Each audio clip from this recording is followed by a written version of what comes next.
Trying to win the hearts and minds of the youngest Americans. It's released a coloring book for kids, apparently to persuade youngsters of the merits of espionage. It tells the story of a team of talking animals who spend their time playing the guitar, lacrosse and snooping on people. We spoke to political cartoonist Ted Rowell.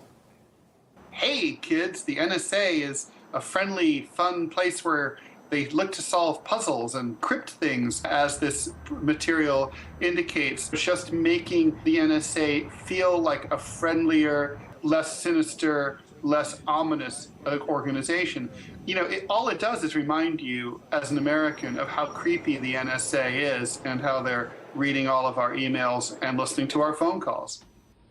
Well, for the kids who are interested, they can go to a special website to meet the gang of new characters. It includes ways to learn how to encode messages and how to work for the NSA when they grow up. Though this method is nothing new, the Disney Junior series Special Agent Oso features a ladybug-shaped robotic camera and helps to educate children about a James Bond-style world. She's on the lookout, her camera's ready, have no doubt.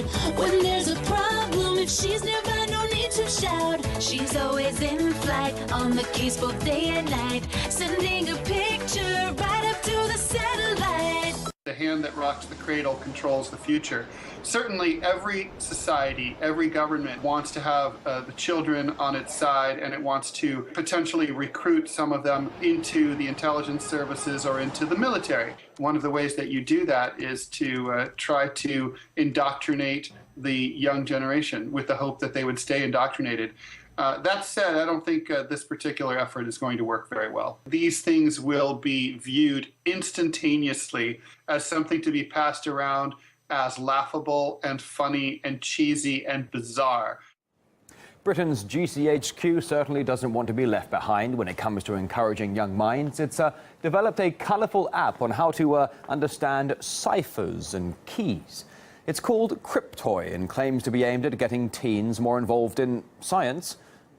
But some critics say it's actually a way to improve the image of the British surveillance agency. Well, for more analysis and expert opinion, you can always log on to our website. Of course, that is rt.com.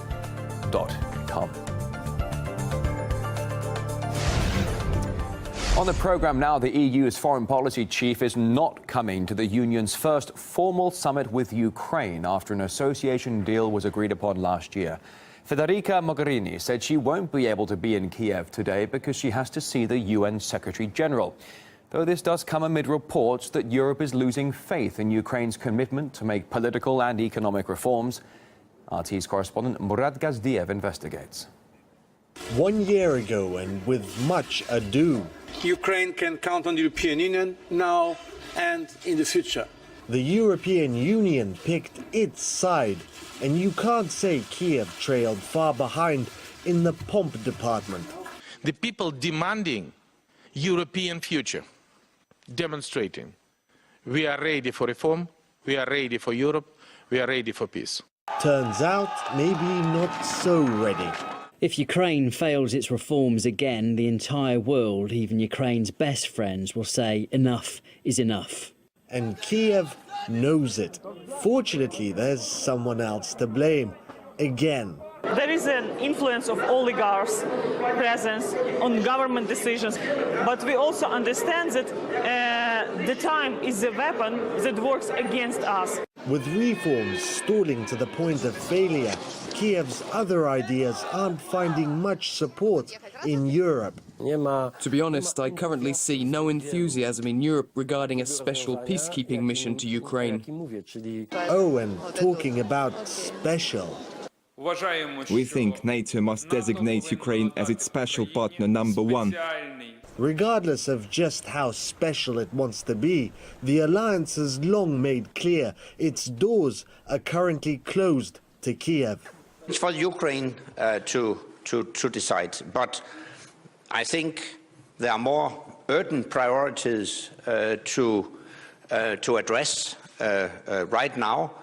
And what about the United States? Mr. Putin made this decision around Crimea and Ukraine because he was caught off balance by the protests in the Maidan and Yanukovych then fleeing after we had brokered a deal to transition power in Ukraine. Having helped set up the coup that set it all off, many Ukrainians now ask why Washington isn't helping out more. And former United States staff are now distancing themselves from the violence. You Ukrainians say Americans staged the revolution against Yanukovych. No, we didn't. You did it. So what about America's help? The United States last year helped Ukraine out to the tune of $450 million. Here's a fun fact to put that into perspective. That's reportedly less than the US military spends each year on its military bands. You've probably heard how bad the economy is in Ukraine, but here's another example. The average Ukrainian wage is now just about enough to fill up 2 tanks of petrol for a regular car. No wonder that so many Ukrainians are emigrating or trying to. It is very important that Europe come to a decision on a visa-free regime during the summit.